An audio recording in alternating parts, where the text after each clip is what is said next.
Assalamualaikum warahmatullahi wabarakatuh. Hai sahabat PJJ, bagaimana kabar kalian? Mudah-mudahan kita semua selalu diberi kesehatan dan diberikan perlindungan ya. Amin ya robbal alamin. Welcome back di channel YouTube Firman Paujan Adima. Memasuki pekan keempat ini dalam pembelajaran jarak jauh atau PJJ. Semoga kalian tetap semangat dan tekun belajar serta tidak patah semangat untuk mencari ilmu, khususnya di mata pelajaran sosiologi. Seperti biasa, hari ini kita akan lanjutkan kembali pembahasan mengenai konflik sosial. Pembahasan kali ini yaitu mengenai dampak konflik sosial. Seperti apa dampak konflik sosial? Mari kita bahas bersama-sama.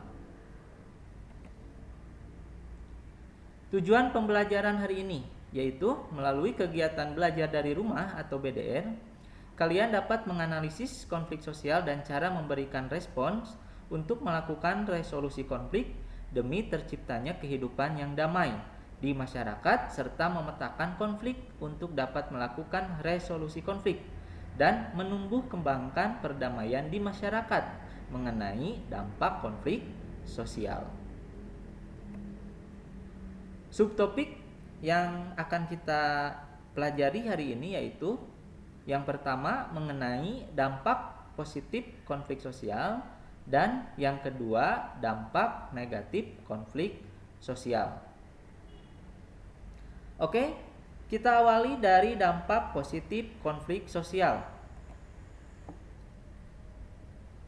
Oke sahabat PJJ, setelah sebelumnya kita membahas bagaimana pengertian konflik, faktor penyebab dan bentuk konflik sosial, dalam pemikiran kita, konflik memang memiliki akibat yang buruk karena konflik merupakan proses sosial disosiatif, betul, atau cenderung mengarah pada perpecahan antar individu atau kelompok. Namun beberapa konflik justru berakibat positif bagi kehidupan masyarakat. Nah, apa aja sih dampak positifnya? Oke. Yang pertama, konflik dapat memperjelas aspek-aspek kehidupan yang belum jelas atau masalah yang belum tuntas ditelaah.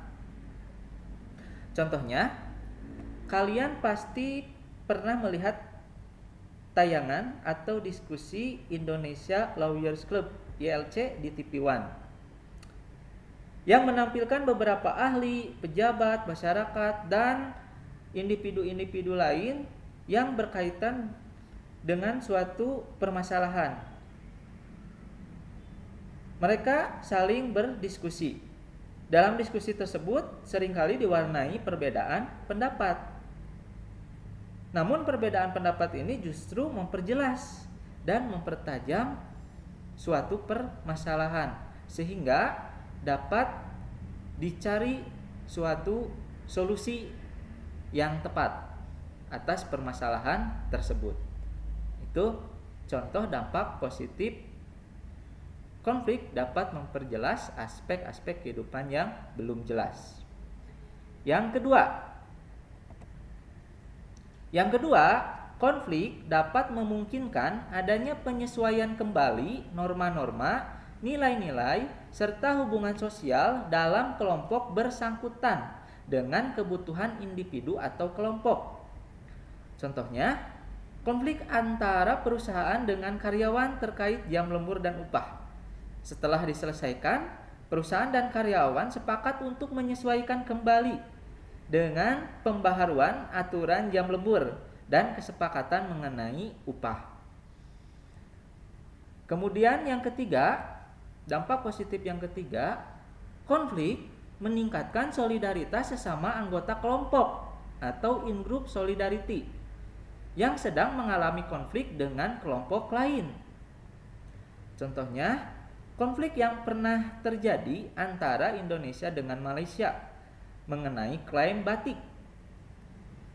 Malaysia mengklaim bahwa batik merupakan warisan budaya negara Malaysia. Hal tersebut membuat konflik dan membuat marah masyarakat Indonesia. Atas konflik tersebut, solidaritas masyarakat Indonesia meningkat. Masyarakat Indonesia menentang klaim Malaysia tersebut. Itulah contoh dari konflik meningkatkan solidaritas sesama anggota kelompok. Yang keempat, konflik merupakan jalan untuk mengurangi ketegangan antar individu dan kelompok.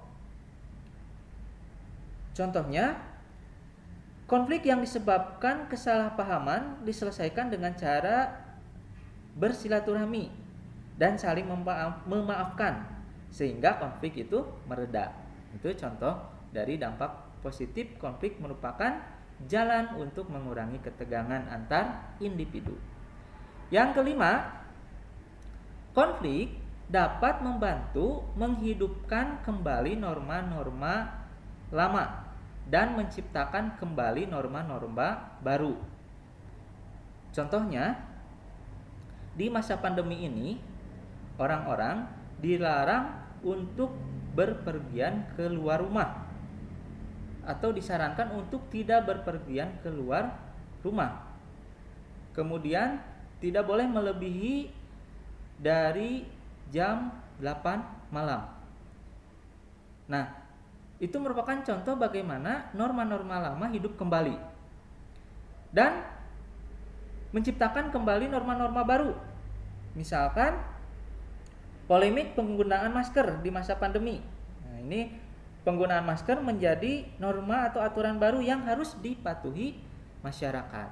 Nah, itu contoh dari konflik dapat membantu menghidupkan kembali norma-norma lama dan menciptakan kembali norma-norma baru. Yang keenam, konflik dapat berfungsi sebagai sarana untuk mencapai keseimbangan antara kekuatan-kekuatan yang ada di dalam masyarakat. Jadi, konflik ini menjadi sebuah sarana untuk mencapai keseimbangan. Yang tadinya ada kelompok lemah dan kuat, dengan adanya konflik, kelompok itu menjadi sama. Nah, itu contoh dari dampak positif konflik sosial. Oke, sekarang kita lanjut ke dampak negatif konflik sosial.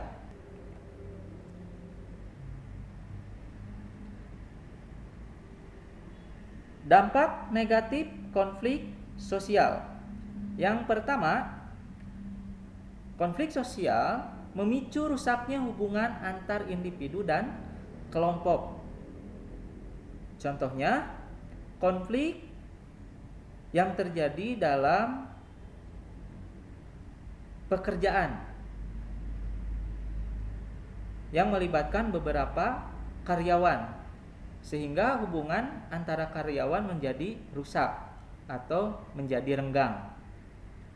Yang kedua, jatuhnya korban manusia. Nah, ini dampak negatif dari konflik dan kerusakan harta benda. Contohnya, tawuran pelajar atau tawuran warga yang seringkali terjadi ini memakan korban jiwa, baik itu dari warga atau alat pengendalian sosial seperti polisi, dan merusak fasilitas-fasilitas umum. Itulah contoh dari jatuhnya korban manusia, dampak negatif dari konflik sosial. Ketiga, berubahnya sikap kepribadian para individu yang terlibat. Contohnya, seorang anak yang tadinya periang menjadi pribadi yang pendiam karena konflik bersama teman-temannya atau karena anak tersebut mengalami konflik keluarga. Terakhir, dampak negatif konflik sosial yaitu munculnya dominasi kelompok pemenang atas kelompok yang kalah. Contohnya yang sekarang terjadi di negara Myanmar. Konflik politik di negara Myanmar yang terjadi membuat militer berhasil mengkudeta pemerintahan. Bahkan militer mendominasi politik pemerintahan di negara Myanmar. Itulah dampak negatif dari konflik sosial. Oke, sahabat PJJ, pemaparan materi dampak positif dan dampak negatif konflik sosial seperti itu. Kalian bisa mencari lagi dampak-dampak konflik sosial yang terjadi di masyarakat. Demikian pemaparan materi mengenai dampak konflik sosial. Mudah-mudahan bermanfaat. Sampai bertemu di video selanjutnya. Tetap semangat belajar dan patuhi protokol kesehatan jika kalian keluar rumah. Mohon maaf bila ada kesalahan dan kekurangan. Terima kasih telah mensubscribe channel YouTube Firman Fauzan Adima. Wassalamualaikum warahmatullahi wabarakatuh.